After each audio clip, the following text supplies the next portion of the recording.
All right, so we're gonna cover a little preseason scouting from the road. Set up on the field edge once, just to see what trail he was using exactly. Gonna cover stand location, my trail camera locations. I'll go over where he was bedding and what trail I knew he was using, how I access my stand to stay hidden, and just pretty much everything that went through my preseason scouting and game planning. If you're wondering why you should listen to me or what you might get out of this video, am I killing monster bucks? No. Am I killing bucks almost every year? Yes. And a 115, 120 in PA, that's great in my opinion. The average age class of deer here is only 2.5. Most people are meat hunters, shoot the first legal buck they see. So, if you want to know how to set up and target Pennsylvania bucks, not necessarily giants, but if you want to get into some 3.5, 4.5-year-old deer, your upper age class around here, stay tuned. I'll give you some scouting advice and hopefully you can learn something. All right, so we're up here at the road. This is the field. The road is an important tool to scouting. The deer expect there to be human traffic here. You can just drive by and look, and it doesn't bother them. So every evening in the late summer, I would drive by. There was beans in this field. I'll just drive by and see where the deer were. I also have a trail camera right in that corner. You can see a ladder stand there. There's a camera right on that brush point. And then down here in this corner. I'm just trying to watch the field. I don't want any interference in the woods. I can learn what I need to learn from watching the field. What bucks are around. And it's gotta be beans. When there's corn, the corn gets too high. It just is what it is. So this buck I kept seeing come out. Well, not come out, but I would see him in the field all the time. Right where that ladder stand is, basically. And down into this back corner.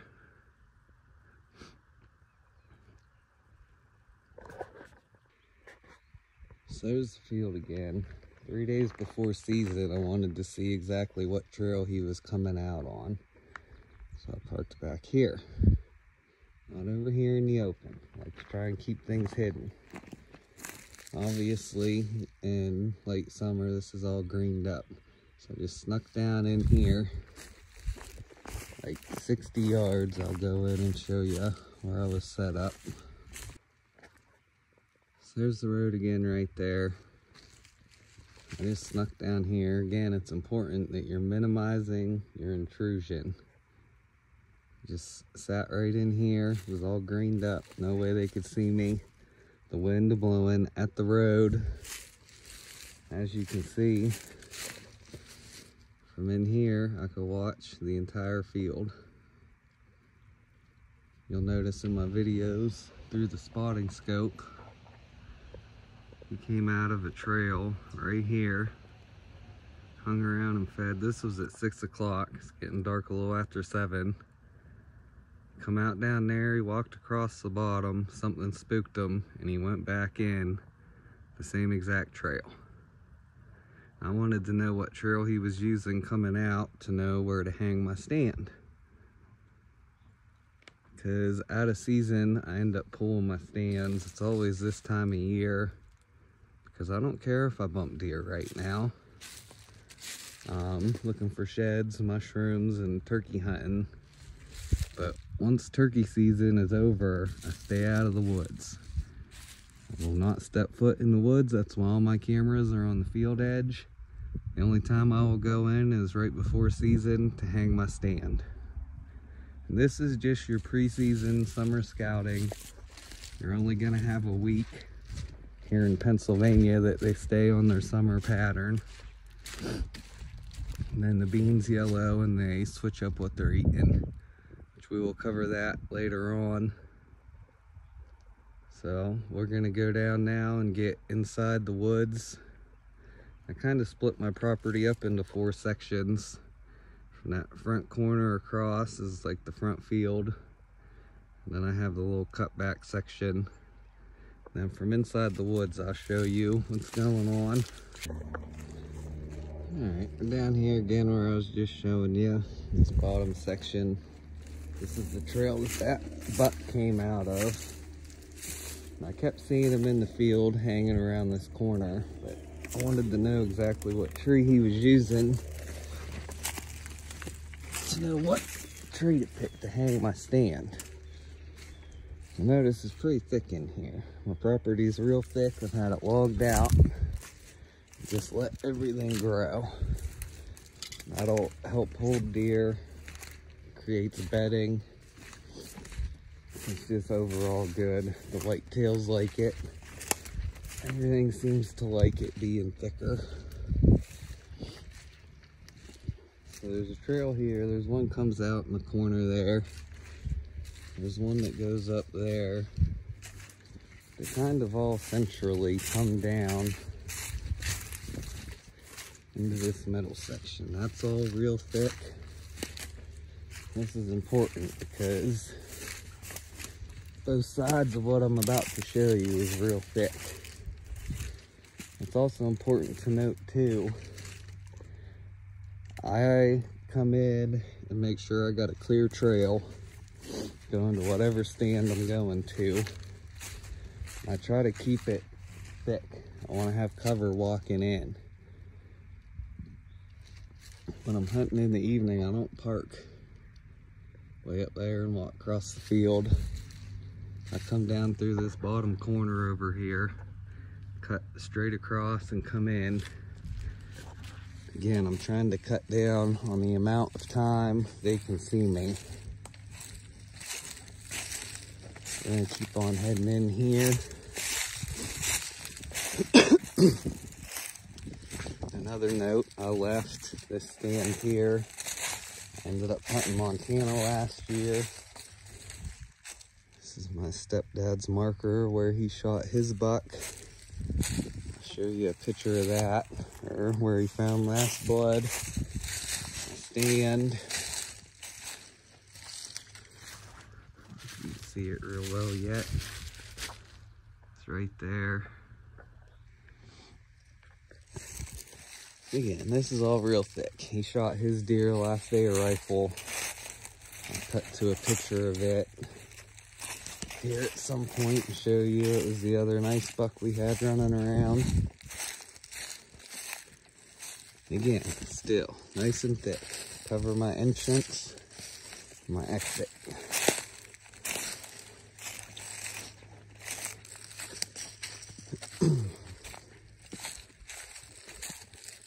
Over there's like a little grassy, swampy area. We got my stand here, and you can see, I guess you can't tell from here, but it starts to open up. I used to walk across this little open section. This year I put my stand here. Why? Because I can come in, and it's thick.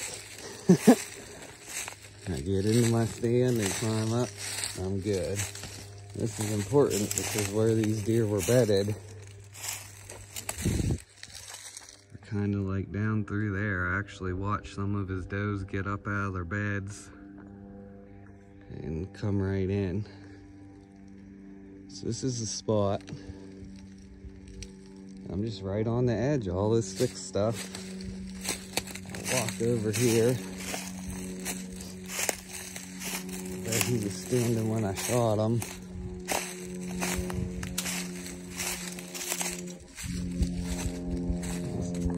Kind of see what I mean about how down through there it all opens up, which is nice. I have a transition line over here that's real thick, and then it opens, and there's a little creek over here, and then it's just all real thick. Deer like transition lines. So I left this little middle section that's kind of nice and open, and the deer take advantage of that. path of least resistance.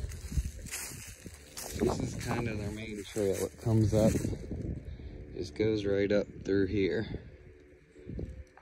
That's my stand again up there. So I'll climb up in the stand and show you what I was looking at when he came in.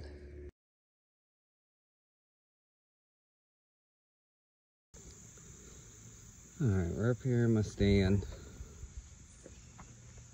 I watched his does get up from right there. I didn't know he was with them yet. They come across. Now you can kind of tell how open that is through there. His does come right down in here. They're gonna come around me and head to the field. I'm only 60 yards from the field edge.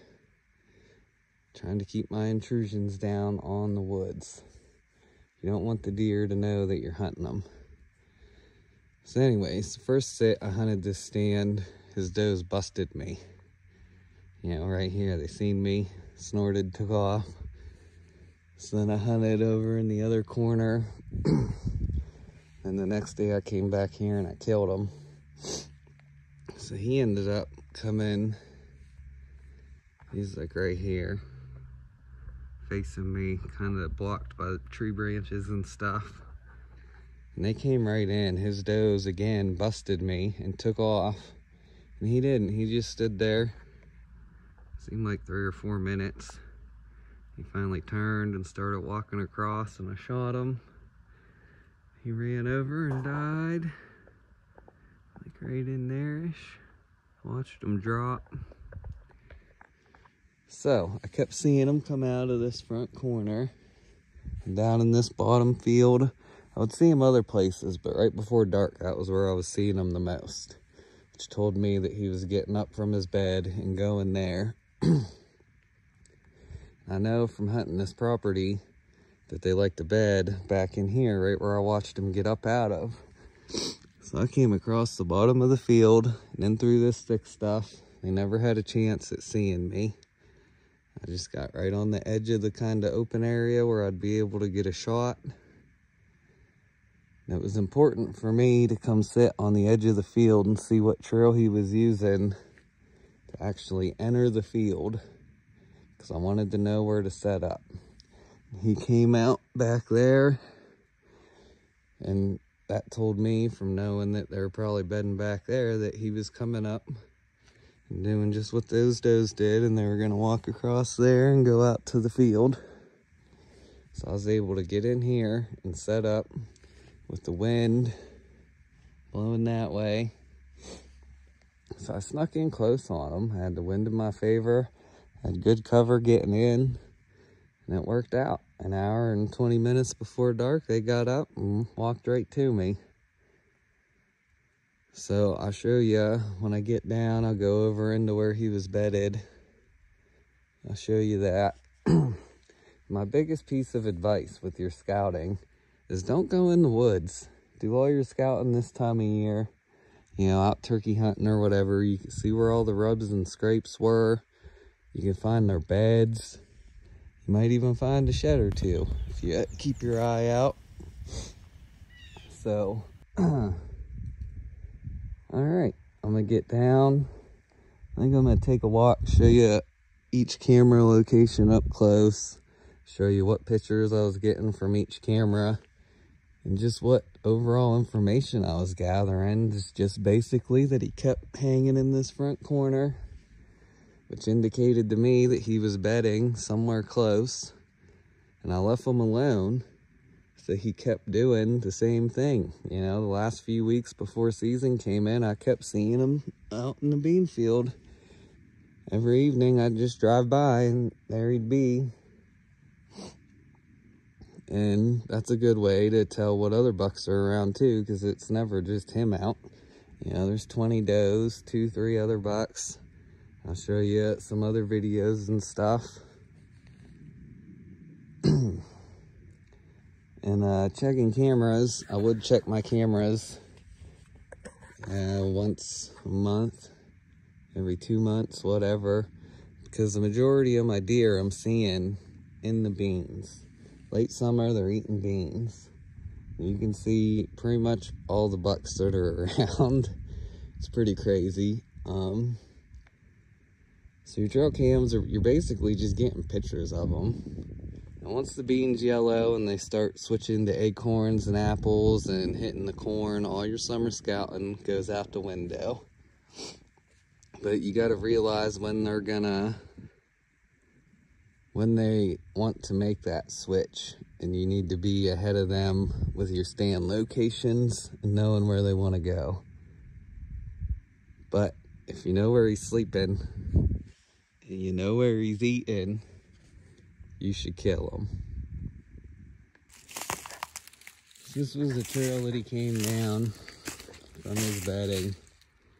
Can't see my stand from here, which is good, because that allows me to get in as close as I did, as close as you can, you want to, without bumping them. I think the fact that I leave the woods alone after turkey season was a big part of that. You can stay by the edge of the field, and they will too if they're not being pressured. So they're just back. His does were laying right in here. Not sure if he was with them or he was just coming up with them. But if you follow this trail, it goes back here into a hidden grass field. And that's like their primary bedding. Or at least what I was planning on. I wasn't expecting them to be bedded up here. But still, you want to hide your entrance. As you can tell from back here, there's no chance of them picking me out. If they pop out, they're in range. I could catch movement down here when they got up, when they were by the creek. This is an old scrape site. Again, something you want to look for when you're scouting. You can tell. Alright, so now you know. They had a scrape here. Next year, there's probably going to be one here again. So if I start back there and it's not happening on what I think is their summer pattern, I'm going to wait till it gets closer to November, hunt that first week, and then leave it alone, because you're probably doing more harm than good. Seems like around the 21st of October is when your younger bucks are going to start being more active. If you're like a lot of people and can't help but shoot them, you're going to shoot a 2.5-year-old every year, which is what I used to do. There's nothing wrong with that if that's what makes you happy.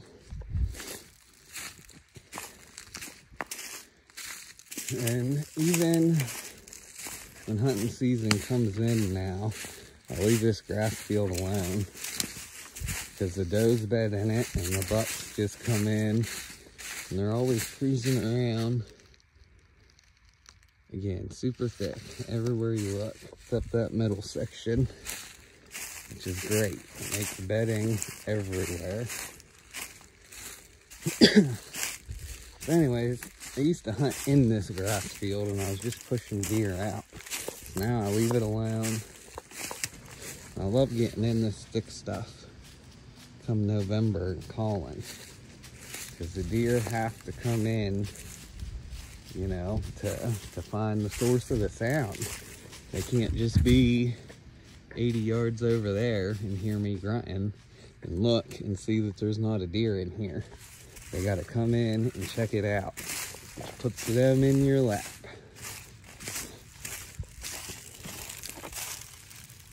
So we're just walking down this trail. Again, this is only a 50-acre parcel back here. Half of it's field. That's why I'm so adamant about staying out of the woods. There's not very many places I can go inside the woods that they're not gonna know.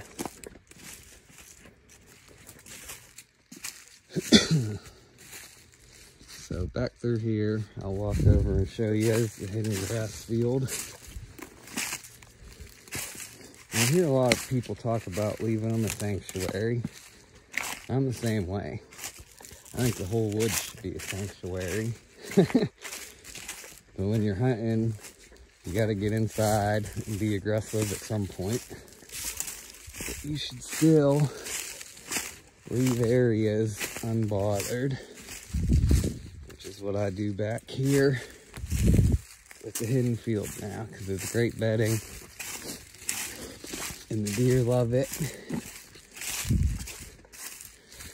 I could put a food plot back here and hunt it, but then I'm walking across my entire property basically to get back here through all their bedding and all that. And back behind this is all thick, and then a creek, and then the property line. My neighbors' properties, they're all pretty wide open. So all the deer bed in my woods, and it's great. All my neighbors know it. If you walk my property line, there's 7 stands within 50 yards. Another reason why it's so important to stay out of the woods. Let your neighbors go in the woods and push all the deer right to you. Don't be out there messing it up, pushing them back. Your neighbors want to go out and hang tree stands all over 3 weeks before season, cut a bunch of trees and shit down to make their lanes. Let them. Those older bucks are gonna notice and they're gonna care. Those younger bucks, they may not care as much. They notice, but they don't care. An older buck, he cares. He doesn't want to get shot. He's been shot at. He's seen several hunters. He survived, so he kind of knows what's going on. All right, I guess next we'll head on out, show you some up-close trail camera locations, what pictures I was getting from them. That's pretty much it for my summer scouting. Scout from afar. Stay back at the road. Do drive-by scouting. Pennsylvania, you're allowed to spot. I do a lot of spotting at night. It's another great way to see what bucks are around. Drive around the block enough times with a spotlight, eventually you're going to see them all. Just like this buck I'll show you next. He's from a few years ago. Absolute giant. I never heard about anyone killing him, but he just kind of disappeared like big old wise bucks do. Here's the field for reference. This is where my camera was that was in the corner. Coming right in on this trail. I know, I say stay out of the woods. And here I am putting the camera in the woods on this tree, but it's 5 yards. So I had this one watching in the woods. Just because when the deer come out down here, they're pretty much going out. They're not hanging around the field edge as much. I know they're using this trail. I did end up moving this camera after deer season over here onto the more open section. This is one of the logging trails. This leads right into a stand. Again, it's all thick. Thick, thick, thick. This is where my camera's at now. It's just watching this little opening. There's a deer come in and out. Turkey, I'll show you some pictures of that.